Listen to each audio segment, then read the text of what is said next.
Yo, good morning. Bali, ito yung Amadeo unit namin. Yan.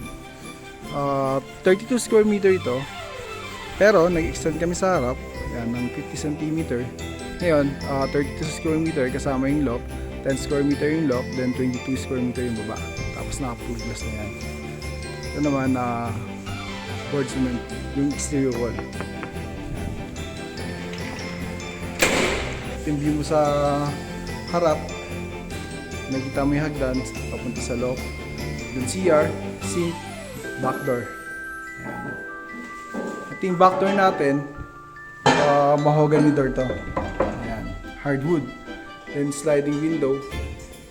Then sink. May outlet din dyan. Ayan. Ito naman yung CR natin. Tara, pasukin natin. Ito may lavatory, toilet bowl, then heater. Shower heater. Yung heater, may provision na to para sa heater. Bibili lang kayo ng heater nyo, kami na po mag-install. Then dito may ventilation, only window. Paglabas mo naman, natin view mo.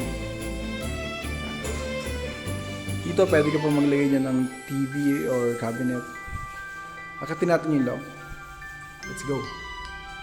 Ito naman hagdan natin, steel frame to, na may tiles sa taas. Ayan. Then ito yung loft bed natin. Dito, naka-vinyl. Tapos kasya yung dalawang queen size. Then usually dito namin nilalagay yung aircon. Ayan.